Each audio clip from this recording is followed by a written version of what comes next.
Hello everyone. Very good morning to all of you. दिन की शुरुआत करेंगे आज के वीडियो से और इस वीडियो में 2 दिन के करंट अफेयर डिस्कस करेंगे।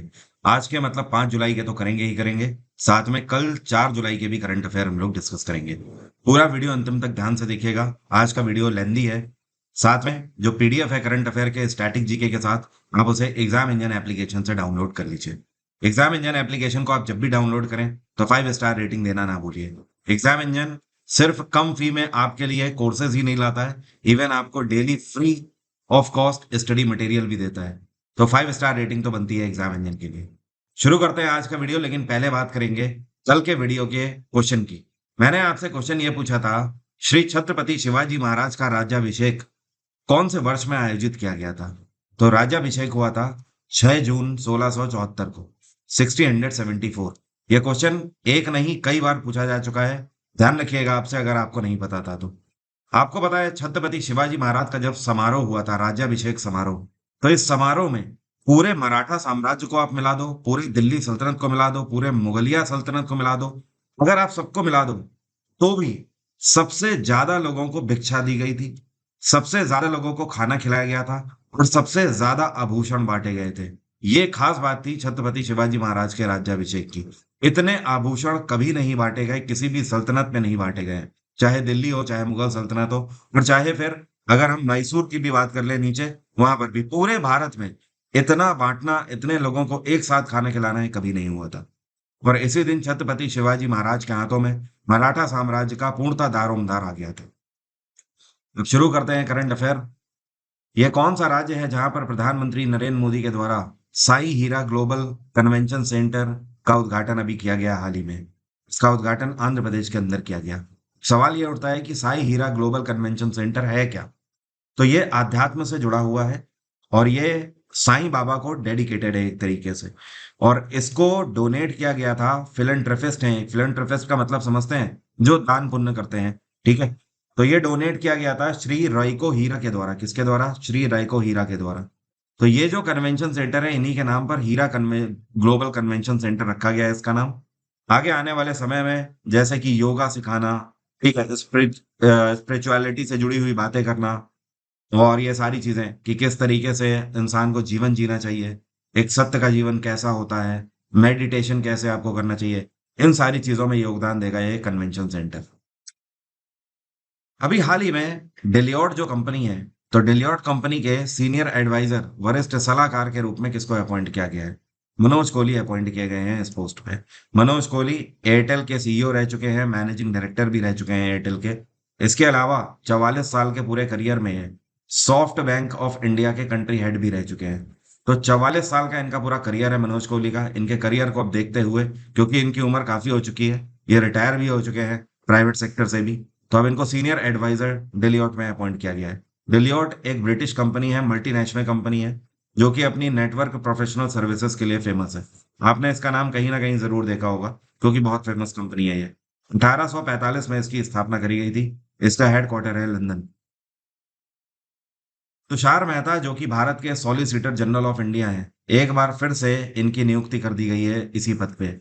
तो ये अप्रूवल किसके द्वारा दिया जाता है? तो जो सॉलिसिटर जनरल ऑफ इंडिया होते हैं, इसका approval appointment committee of union cabinet के द्वारा दिया जाता है। केंद्रीय बल की नियुक्ति समिति इसको बोला जाता है बेसिकली। और सॉलिसिटर जनरल ऑफ इंडिया जो होते हैं, ये अटॉर्नी जनरल ऑफ इंडिया, जो कि भारत का पहला लॉ ऑफिसर कहलाता है, उसके बाद दूसरे सबसे बड़े लॉ ऑफिसर होते हैं solicitor general of India. Even इतना ही नहीं, अटॉर्नी जनरल ऑफ इंडिया के आधार पर या उनके बिहाफ पर solicitor general of India Bharat की किसी भी पार्लियामेंट सदन को अटेंड कर सकते हैं और साथ में किसी भी कोर्ट के सदन को भी अटेंड कर सकते हैं। बस इतना अंतर होता है कि जो अटॉर्नी जनरल ऑफ इंडिया और सॉलिसिटर जनरल ऑफ इंडिया होते हैं, ये कोर्ट में न्याय नहीं सुना सकते क्योंकि रिटायर्ड होते हैं ये। इसके अलावा ये पार्लियामेंट के सदन में ऑब्जर्व करेंगे सारी चीजें, लेकिन वहां पर वोट नहीं कर सकते क्योंकि उसके भी सदस्य नहीं होते। बेसिकली ये सुप्रीम कोर्ट के रिटायर्ड जजेस होते हैं। ऑस्ट्रियन ग्रैंड प्रिक्स 2023 का खिताब किसने जीत लिया है? तो एक और खिताब मैक्स वर्स्टपन के हाथों में चला गया है। मैक्स वर्स्टपन की 2023 के अंदर कई सारी जीतों में से एक है ये। इससे पहले max Verstappen Spanish grand prix, Canadian grand prix, Monaco grand prix, Bahrain grand prix, Australian grand prix और मियामी ग्रैंड प्रिक्स, ये सारे 2023 के इन्होंने टाइटल जीते हुए हैं। 2023 में इवन दो टाइटल को छोड़कर आप बोल सकते हो वर्स्टपेन ने बाकी सारे टाइटल जीते हैं। ये दो टाइटल कौन कौन से हैं? एक तो सऊदी अरेबियन ग्रैंड प्रिक्स और दूसरा है अजरबैजान ग्रैंड प्रिक्स। ये दोनों टाइटल सर्जियो पेरेज ने जीते हैं। तो आपके लिए याद रखना बहुत आसान है कि 2023 में आपसे कोई भी किताब पूछा जाए, आप बस ये दो ध्यान रख लीजिए, सऊदी अरेबियन और अजरबैजान, ये दोनों सर्जियो पेरेज ने जीते हैं। बाकी कोई भी पूछ दिया जाए तो आप मैक्स वर्स्टपेन लगा दीजिएगा आंख बंद करके, बिल्कुल सही हो जाएगा आंसर। ये कौन सा शहर है भारत का जहां पर G20 की इनोवेशन इनिशिएटिव गैदरिंग समिट का आयोजन किया गया है? रिसर्च मिनिस्टर्स मीटिंग थी ये, तो इसका आयोजन मुंबई में किया जा रहा है और 4 जुलाई को इसका आयोजन किया गया था और आज इसका समापन है 5 जुलाई को।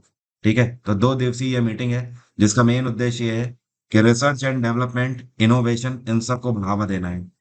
G20 नेशंस की तरफ से 100 से ज्यादा डेलीगेट्स ने यहाँ पर हिस्सा लिया है। ये कौन सा बैंक है जो कि HDFC बैंक के HDFC लिमिटेड के मर्जर के बाद दूसरा ऐसा बैंक बनने जा रहा है जो कि अपनी ही कंपनी के साथ मर्जर कर रहा है? ये है IDFC first bank. IDFC first bank अपनी ही पेरेंट ऑर्गेनाइजेशन IDFC लिमिटेड के साथ मर्जर करने जा रहे हैं। और आपको तो पता है ना, पहले भी बताया हुआ है, HDFC बैंक ने जब से HDFC लिमिटेड के साथ मर्जर किया है तो इनके कैपिटलाइजेशन ने SBI को भी पीछे छोड़ दिया है। इवन हर एक कंपनी को पीछे छोड़ दिया है। भारत में सबसे बड़े कैपिटलाइजेशन के साथ अगर कोई इस टाइम पे कंपनी है तो वो है HDFC बैंक, और ये मर्जर की ही वजह से हो पाया था। तो इसका फायदा ऑब्वियसली IDFC फर्स्ट बैंक को भी अब मिलेगा। इवन इतना ही नहीं, जिनके पास पहले 100 शेयर थे IDFC लिमिटेड के, अब उनको 155 शेयर मिलेंगे, मतलब 55 शेयर का फायदा सीधे सीधे होगा। ये इस हिस्सेदारी के तहत हो रहा है। बाकी IDFC फर्स्ट बैंक जो है बहुत पुराना बैंक नहीं है, 2015 में ही इसकी स्थापना करी गई है। इसका हेडक्वार्टर है मुंबई और इसके CEO हैं वी वैद्यनाथन। कौन है वी वैद्यनाथन? ये कौन सी दो डिफेंस ऑर्गेनाइजेशन है जिन्होंने साथ मिलकर Indian port rail ropeway corporation limited के साथ पैक्ट साइन किया है और इनकी मदद से ये नेवल गैलरी की स्थापना करेंगे national maritime heritage complex Gujarat में? तो ये है हमारी इंडियन नेवी और कोस्ट गार्ड। नेवी और कोस्ट गार्ड दोनों ने साथ मिलकर port railway and ropeway corporation limited नाम की इस कंपनी के साथ पैक्ट साइन किया है। इस कंपनी की मदद से ये एक नेवल गैलरी की स्थापना करेंगे और ये एक तरीके से म्यूजियम की तरह होगी और इसमें Indian navy, Indian coast guard की जितनी भी आज तक के माइलस्टोन हैं, जितने भी उत्कृष्ट कार्य किए गए हैं, शौर्य के काम किए गए हैं, उन सबको इसमें दर्शाया जाएगा। मैंने आपको पिछले वीडियो में भी बताया था कि भारत सरकार फैसला कर चुकी है कि पूरे भारत भर में 75 ऐसे लाइट हाउस हैं जिनको म्यूजियम बनाया जाएगा। लाइट हाउस मतलब समुद्र के किनारे हिस्सों पर ब्रिटिशर्स, फॉरेनर्स के द्वारा जब ये लाइट हाउस बनाए जाते थे, इनका मेन उद्देश्य था, ऊपर इनके एक हाइलोजन लाइट लगी रहती थी जो कि दूर तक समुद्र में देखने के लिए कारगर होती थी, समुद्री किनारों में, कि कोई जहाज तो नहीं आ रहा है। तो अब इनका कोई काम नहीं रह गया है क्योंकि ऑब्वियसली हमारे पास बहुत अच्छे इक्विपमेंट्स आ चुके हैं और अब इंडियन कोस्ट गार्ड बहुत आगे तक वैसे ही तैनात रहती है, उसके बाद इंडियन नेवी भी तैनात रहती है, तो इनकी जरूरत नहीं है। इस वजह से इनको म्यूजियम में तब्दील किया जा रहा है, उसी का हिस्सा होगा ये नेवल गैलरी। ये कौन सा बैंक है जिसके द्वारा inter operable cardless cash withdrawal facility अभी हाल ही में लॉन्च करी गई है? तो इसको स्टेट बैंक ऑफ इंडिया ने लॉन्च किया है और SBI का योनो ऐप है। क्या? कौन सा ऐप है? YONO app. इस ऐप की मदद से आप कार्डलेस कैश विड्रॉल कर सकते हो ATM से। अब देखिए ये काम कैसे करेगा। सीधा सा इसका फोकस है ऐसे ATM के ऊपर। आप ATM पे जाएंगे, ATM स्क्रीन पर आपको एक QR कोड दिखाई देगा। आपको इस योनो SBI एप्लीकेशन के थ्रू इस QR कोड को स्कैन करना है। उसके बाद आपको इंस्ट्रक्शन जो भी आए वो इंस्ट्रक्शन आप दीजिए ATM को, ATM आपके पैसे आपको वहीं पर निकाल के देगा। केवल SBI कस्टमर्स ही नहीं, दूसरे बैंक के कस्टमर्स भी SBI के इस योनो ऐप का यूज करके अपना पैसा निकाल सकते हैं SBI से। तो ये अपने आप में माइलस्टोन है, अभी तक किसी भी बैंक ने इस तरीके की विड्रॉल फैसिलिटी नहीं दी है। SBI की स्थापना 1955 में करी गई थी, हेडक्वार्टर है मुंबई और चेयरपर्सन है दिनेश कुमार खारा। कोल इंडिया लिमिटेड को नए चेयरपर्सन इनके मिल गए हैं। तो ये नए चेयरपर्सन कौन है जिनको अपॉइंट किया गया है? PM प्रसाद, जो आपको पिक्चर में दिखाई दे रहे हैं, ये अब कोल इंडिया लिमिटेड के नए चेयरपर्सन होंगे। 1984 में PM प्रसाद ने मैनेजमेंट ट्रेनी के रूप में कोल इंडिया लिमिटेड को ज्वाइन किया था। 40 साल के लगभग करियर के बाद अब ये चेयरपर्सन बने हैं CIL के। इसके अलावा कुछ टाइम के लिए एनटीपीसी में भी एग्जीक्यूटिव डायरेक्टर की ये पोस्ट पर ये रह चुके हैं। तो काफी बड़ा इनका कार्यकाल है, अब तो रिटायर भी होने वाले हैं कुछ समय में। और इन्होंने जिनकी जगह ली है उनका नाम है प्रमोद अग्रवाल। प्रमोद अग्रवाल अब रिटायर हो गए हैं। कोल इंडिया लिमिटेड की स्थापना 1975 में करी गई थी। इसका हेडक्वार्टर है कोलकाता। ध्यान रखिएगा, साल 2022 में कोल इंडिया लिमिटेड को सबसे बेहतर खनन के लिए अवार्ड भी दिया गया था। मतलब बेस्ट कंपनी का अवार्ड दिया गया था। ये कौन सी स्पेस एजेंसी है जिसके द्वारा यूरोपियन स्पेस टेलीस्कोप लॉन्च किया गया है, जिसका नाम है यूक्लिड। ये जो यूक्लिड है ये डार्क यूनिवर्स को, पूरे ब्रह्मांड को एक्सप्लोर करने में मदद करेगा। तो इसको स्पेस एक्स, जो कि एलोन मस्क की कंपनी है, इसके द्वारा लॉन्च किया गया। स्पेस एक्स के द्वारा फॉल्कन 9 रॉकेट का यूज करके इसको अंतरिक्ष में लॉन्च किया गया है यूक्लिड। यूक्लिड एक ऐसा टेलीस्कोप है जो कि गैलेक्सीज को एक्सप्लोर करने में मदद करेगा। बाकी स्पेस एक्स की स्थापना साल 2002 में करी गई थी। इसका हेडक्वार्टर है कैलिफोर्निया। सीईओ है इसके एलोन मस्क। ये कौन है जिनको down world down stream India awards के दौरान business leader of the year award 2023 से सम्मानित किया गया है? तो जो आपको पिक्चर में दिखाई दे रही हैं, इनका नाम है वर्तिका शुक्ला। और वर्तिका शुक्ला कौन है? ये इंजीनियर्स इंडिया लिमिटेड कंपनी की सीएमडी है, चीफ मैनेजिंग डायरेक्टर है। तो अपने क्षेत्र में उत्कृष्ट कार्य करने के लिए business leader of the year award से इनको सम्मानित किया गया है। इनके कार्यकाल में इंजीनियर्स इंडिया लिमिटेड को प्योर मुनाफा हुआ है, जिसकी वजह से ये सम्मानित करी गई है। और बाकी इंजीनियर्स इंडिया लिमिटेड, इसकी स्थापना 1965 में करी गई थी। हेडक्वार्टर है इसका नई दिल्ली। अभी हाल ही में पहली बार किसी भारतीय खिलाड़ी ने इतिहास रच दिया। और ये क्या किया है इन्होंने? पहली ऐसी भारतीय खिलाड़ी हैं जिनको विमेंस कैरेबियन प्रीमियर लीग में जगह मिली है। जैसे भारत में आईपीएल होता है ना, इसके अलावा आईपीएल के अलावा भी बहुत सारी ऐसी ट्रॉफीज हैं जो हमारे देश में खेली जाती हैं क्रिकेट की। उसी तरीके से इंग्लैंड की अपनी प्रीमियर लीग्स होती हैं, ऑस्ट्रेलिया की अपनी होती हैं। तो कैरेबियन प्रीमियर लीग अपनी अलग होती है। कैरेबिया आप मतलब समझते हो ना, वेस्ट इंडीज वहीं का है। ठीक है। तो ये कहाँ पड़ता है कैरेबियन कंट्रीज? ये हो गया आपका नॉर्थ अमेरिका, ये हो गया आपका साउथ अमेरिका। ठीक है। नॉर्थ अमेरिका और साउथ अमेरिका के बीच में ये जो सेंट्रल अमेरिका कहलाता है, इसके पास में आप देखोगे मैप में तो ऐसे ऐसे आपको ये पॉइंट पॉइंट करके बहुत छोटे छोटे आइलैंड कंट्रीज दिखाई देंगे। यही है आपके कैरेबियन कंट्रीज। इन्हीं में वेस्ट इंडीज पड़ता है। तो इनका नाम है श्रेयंका पाटिल। पहली बार ऐसा हुआ है। और इस बार कैरेबियन प्रीमियर लीग का आयोजन 31 अगस्त से होने जा रहा है। और ये चलेगी प्रीमियर लीग 10 सितंबर तक। तो ये वहां पर हिस्सा लेंगी ऑब्वियसली। और ये जिस टीम से खेलेंगी उस टीम का नाम है गुआना अमेजॉन वॉरियर्स। अंतरराष्ट्रीय प्लास्टिक बैग मुक्त दिवस हर वर्ष कौन से दिन मनाया जाता है? यह दिवस 3 जुलाई को मनाया गया। इस दिवस को मनाने के पीछे का मेन उद्देश्य यह है कि लगातार प्लास्टिक बैग्स का यूज कम करते जाना है।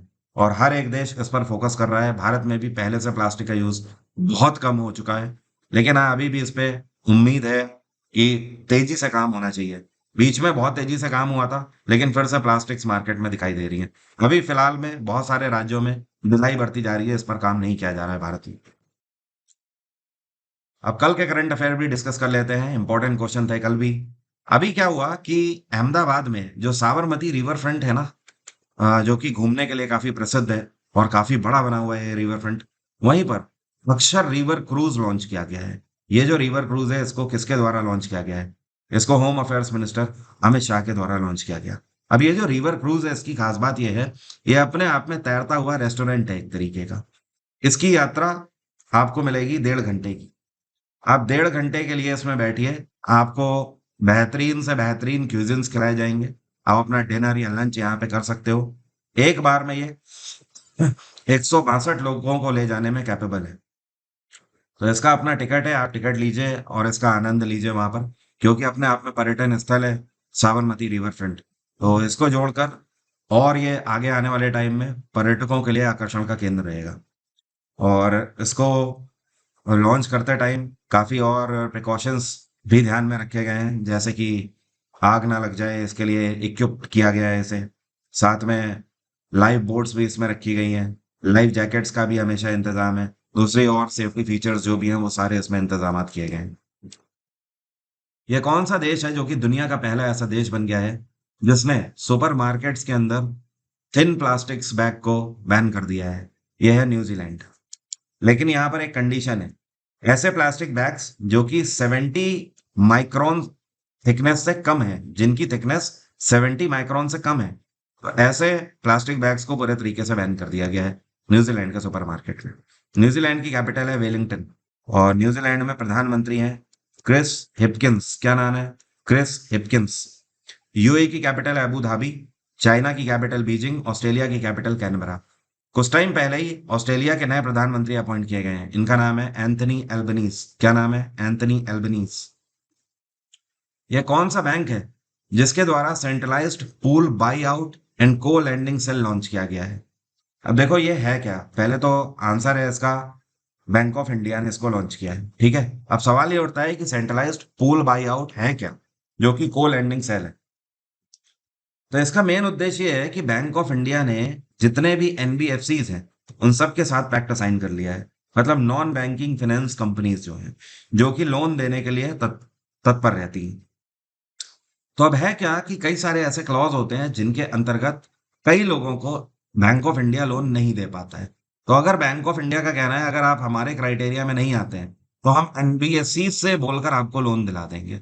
मतलब अब ऐसा होगा कि आप बैंक ऑफ इंडिया में अगर आप एमएसएमई हैं से बिलोंग करते हैं या किसान हैं या आपको रिटेल ही लोन चाहिए, तो आप किसी भी क्षेत्र में अगर आप बैंक ऑफ इंडिया में अप्लाई करते हो तो आप ये समझ लो कि आप केवल बैंक ऑफ इंडिया में अप्लाई नहीं कर रहे हो। आपका जो डॉक्यूमेंट होगा वो बैंक ऑफ इंडिया तो वेरीफाई करेगा ही करेगा, साथ में जो एनबीएफसी इनके साथ मिले हैं वो भी आपके डॉक्यूमेंट को लुक ओवर करेंगे। तो आप किसी के भी क्राइटेरिया में आ सकते हो और आपको लोन मिल सकता है। मतलब कहने का कि लोन मिलने की पॉसिबिलिटीज अब बढ़ जाएंगी। बैंक ऑफ इंडिया की स्थापना 1906 में करी गई थी। इसका हेडक्वार्टर है मुंबई और इसके सीईओ हैं रजनीश कर्नाटक। क्या नाम है? रजनीश कर्नाटक। महाराष्ट्र में डेप्यूटी चीफ मिनिस्टर के रूप में पदभार किसने ग्रहण किया? अब आप कहोगे महाराष्ट्र में तो पहले ही डेप्यूटी चीफ मिनिस्टर थे। जी हाँ, महाराष्ट्र में दो डेप्यूटी चीफ मिनिस्टर होंगे और नए डेप्यूटी चीफ मिनिस्टर हैं अब अजीत पवार। अजीत पवार कौन सी पार्टी से हैं? ये नेशनलिस्ट कांग्रेस पार्टी से हैं, एनसीपी से हैं, गठबंधन की, क्योंकि यहाँ पर सरकार है एकनाथ जी शिंदे की। तो अब इनको डेप्यूटी चीफ मिनिस्टर की एक पोस्ट और देनी पड़ी। और इससे पहले बीजेपी की भी गठबंधन की यहाँ पर है सरकार। तो बीजेपी की तरफ से डेप्यूटी चीफ मिनिस्टर पहले से ही देवेंद्र फडणवीस है। तो अब कहने का मतलब यह है कि महाराष्ट्र में एक नाथ जी शिंदे तो मुख्यमंत्री हैं, साथ में इनके दो डेप्यूटी चीफ मिनिस्टर हैं, एक अजीत पवार और एक पहले से देवेंद्र फडणवीस। महाराष्ट्र में गवर्नर कौन है? रमेश बाइस इस टाइम पे गवर्नर है महाराष्ट्र में। अभी क्या हुआ कि ASK private wealth Hurun India future unicorn index 2023 जारी किया गया। इसके तहत भारत में इस टाइम पे कितने यूनिकॉर्न हैं? तो भारत में इस टाइम पे 83 यूनिकॉर्न है, 83। अब समझिएगा यूनिकॉर्न का मतलब क्या होता है, किस कंपनी को यूनिकॉर्न बोला जाता है। तो ऐसी कंपनी जिसकी स्थापना साल 2000 के बाद करी गई है, पहली चीज। दूसरी चीज, इस कंपनी की जो वैल्यू है ये $1 बिलियन से ज्यादा होनी चाहिए या $1 बिलियन होनी चाहिए मिनिमम। तो उस कंपनी को बोला जाता है यूनिकॉर्न। ऐसी भारत में 83 कंपनीज हैं। इसके अलावा दूसरे नंबर पे जो यूनिकॉर्न से छोटी होती हैं इनको बोला जाता है गैजल्स। क्या बोला जाता है? गैजल्स। अब ये गैजल्स कंपनी कौन सी होती है? जो अगले 3 साल में यूनिकॉर्न की लिस्ट में आ जाएंगी उन्हें गैजल्स कंपनी बोला जाता है। और इसके बाद तीसरी होती है चीता कंपनी। क्या बोला जाता है इनको? चीता। अब चीता की खास बात यह है जो अगले 5 साल में यूनिकॉर्न की लिस्ट में आ जाएंगी उन्हें चीता कंपनी बोला जाता है। तो इस टाइम पर यूनिकॉर्न 83 है, गैजल्स कंपनी 51 है और चीता कंपनी पूरे भारत में 96 है। आई होप आप समझ गए होंगे। यह कौन सी कंपनी है जिसके द्वारा ब्राजील की पेमेंट प्लेटफॉर्म कंपनी पिज्मो को अभी खरीद लिया गया है? तो पिज्मो को खरीद लिया है वीजा ने, ठीक है। अमेरिकन कंपनी वीजा ने इसको खरीद लिया है। $1 बिलियन में ये पूरी डील हुई है, 1 बिलियन में खरीद लिया है इनको।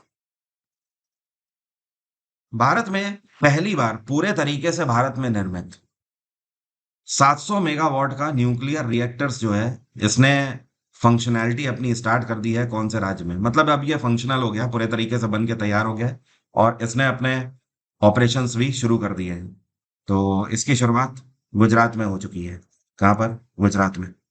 और इसकी खास बात एक और है कि ये काकरा पार एटॉमिक पावर प्रोजेक्ट का ही हिस्सा है। ये कौन से भारतीय टेनिस खिलाड़ी है जिन्होंने अभी एटीपी वर्ल्ड टूर में मेडन टाइटल अपने नाम कर लिया है?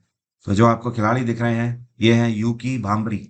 यूकी भाम्बरी ने इस बार एटीपी वर्ल्ड टूर में मेडन टाइटल स्पेन में अपने नाम कर लिया। और आपको बता दूं, ये 30 साल के खिलाड़ी हैं और इस टाइम पे इनकी जो वर्ल्ड रैंक है, ठीक है, करियर की बेस्ट रैंक है इनकी, 58th पोजीशन पर है इस टाइम पे।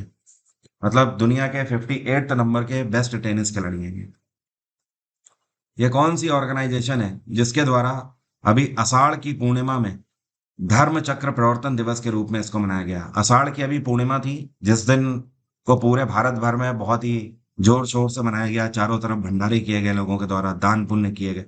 तो इस दिवस को धर्म चक्र प्रवर्तन दिवस के रूप में आईबीसी के द्वारा मनाया गया, इंटरनेशनल बुद्धिस्ट कन्फेडरेशन, इनके द्वारा नई दिल्ली में इसका आयोजन किया गया। और नई दिल्ली में प्रवासी भारतीय दिवस नेशनल म्यूजियम जो है, वहीं पर इसको इन्होंने पूरे तरीके से मनाया है। और इसका मेन उद्देश्य ये है कि इसको लॉन्च किया गया है नेपाल लुम्बिनी से, जहाँ से एक तरीके से बुद्धा की रूट्स हैं। और इसका मेन उद्देश्य ये है कि पूरे भारत भर में बुद्ध की शिक्षाओं की पृष्ठभूमि को और आगे ले जाना, और भारत की जो ऐतिहासिक विरासत है उनका सम्मान करना बुद्धा की शिक्षाओं के आधार पर। The Startup Engagement Group under India G20 presidency has been hosted the Startup Shikhar summit in which state? कहने का मतलब यह है कि G20 के अंतर्गत स्टार्टअप 20 एंगेजमेंट ग्रुप के द्वारा स्टार्टअप 20 शिखर समिट का आयोजन कौन से राज्य में किया गया? इसका आयोजन हरियाणा में किया गया, और हरियाणा के गुरुग्राम में। 3 जुलाई से इसकी शुरुआत हुई थी और 4 जुलाई को इसका समापन हुआ है। इस पूरे इवेंट का मेन उद्देश्य ये है, इकोनॉमिक प्लेटफॉर्म्स को G20 के और आगे ले जाना। G20 के जितने भी देश हैं वो सब economic and trade and commerce पर फोकस करें, ये था इसका मेन उद्देश्य। और ये कैसे हो पाएगा? ऑब्वियसली स्टार्टअप्स को बढ़ावा देना। हर एक देश अपने 20 टॉप स्टार्टअप्स को नई योजनाओं के अंतर्गत लेकर आएगा। इसमें G20 की स्थापना 1999 में करी गई थी। अगले साल G20 की अध्यक्षता ब्राजील करेगा। अभी एक बड़ी ही शॉकिंग चीज हो गई। हुआ क्या कि अगले साल, इस साल जो आईसीसी वर्ल्ड कप 2023 हो रहा है, ठीक है, इसके लिए वेस्ट इंडीज की टीम क्वालिफाई नहीं कर पाई है, ठीक है। तो ये अपने आप में बड़ी शॉकिंग चीज थी। वेस्ट इंडीज आज तक कितने बार आईसीसी वर्ल्ड कप जीत चुके हैं? तो ये 2 बार आईसीसी वर्ल्ड कप जीत चुके हैं। 1975 में जब से आईसीसी वर्ल्ड कप की शुरुआत हुई थी, तो 75 और 79 वाला वर्ल्ड कप जीत चुके हैं। पिछले जितने भी ये वर्ष हैं, 48 वर्षों के इस पूरे क्रिकेट के इतिहास में पहली बार ऐसा हुआ है कि वेस्ट इंडीज टीम क्वालिफाई नहीं कर पाई है। और ये किससे हार गए? ये 7 विकेट से स्कॉटलैंड टीम से हार गए। और स्कॉटलैंड के करियर में भी पहली बार ऐसा रहा है कि इन्होंने किसी कैरेबियाई टीम को हराया है। बाय द वे, आईसीसी की स्थापना 1909 में करी गई थी। इसका हेडक्वार्टर क्या है? दुबई इसका headquarter. World sports journalist day कौन से दिन मनाया जाता है? यह दिवस 2 जुलाई को मनाया गया। अब मेरा आज का सवाल आपसे, आप में से कितने लोग बता सकते हैं दिल्ली सल्तनत के अंदर यह कौन है जिसके द्वारा इरिगेशन सिस्टम की शुरुआत करी गई थी, मतलब सिंचाई व्यवस्था की शुरुआत करी गई थी? रजिया सुल्ताना, गयासुद्दीन तुगलक, सिकंदर लोधी या खिज्र खां? कमेंट बॉक्स में जल्दी से लिखकर बताइए। 1 सितंबर से एमटीएस का एग्जाम लगा हुआ है। आपने अगर फॉर्म भरा है तो आपके पास अभी भी ऑप्शन है, आप इन बैचेस को अवेल कर सकते हैं। ये सारे रिकॉर्डेड बैचेस हैं, मेरे द्वारा रिकॉर्ड किए हुए हैं। फुल बैच आप यहाँ पर ले सकते हो, जिसमें सारे सब्जेक्ट आपके कंप्लीट है। अगर आप केवल जीएस जीके का बैच लेते हैं तो यहाँ पर भी मैंने आपको कंप्यूटर क्लास फ्री में दी हुई है, फ्री पीवाईक्यू क्लासेस दी हुई हैं। 19 पीवाईक्यू क्लास मैंने यहाँ पर दी हुई है, जिसमें पिछले 5 साल के प्रीवियस ईयर क्वेश्चन मैंने आपको कराए हैं। फ्री स्टैटिक जीके की मैगजीन हिंदी इंग्लिश में आपको इसमें मिलती है। फ्री साइंस की भी मैगजीन आपको मिल रही है। फ्री करंट अफेयर की भी मैगजीन 1 जनवरी से लेकर 30 जून तक की मिल रही है, 2023 की लेटेस्ट। इससे बेहतर कंटेंट आपको इतनी कम फी में कहीं पर भी नहीं मिलने वाला है। तो आप अवेल कर सकते हो एग्जाम इंजन से इन सभी बैचेस को। आप इंडिविजुअल भी कर सकते हैं और कंबाइंड बैच लेना चाहें तो वो भी कर सकते हैं। बाकी स्टैटिक जीके की आपने मैगजीन नहीं ली है तो इसको भी ले लीजिए। 40 से ज्यादा टॉपिक मैंने यहाँ पर कवर किए हुए हैं। केवल आप साइंस का इंडिविजुअल रिकॉर्डेड बैच, केवल हिस्ट्री का रिकॉर्डेड बैच, केवल पॉलिटी का, तो ये सारे ऐसे ऑप्शन आपके पास अवेलेबल हैं एग्जाम इंजन में। जो मेरा फुल जीएस जीके का कंप्लीट फाउंडेशन बैच है वो ये है, इसके बाद तो कुछ है ही नहीं। फिर तो आप कोई भी एग्जाम दे लीजिए 2023 से 24 में, कहीं पर भी आपको चोट नहीं मिलने वाली है। एग्जाम तो इस बार निकल के रहेगा, ये मेरा वादा ही नहीं दावा है आपसे। आज की बात यहीं तक। Thank you so much. Have a nice day, take care, bye bye. आपका दिन मंगलमय।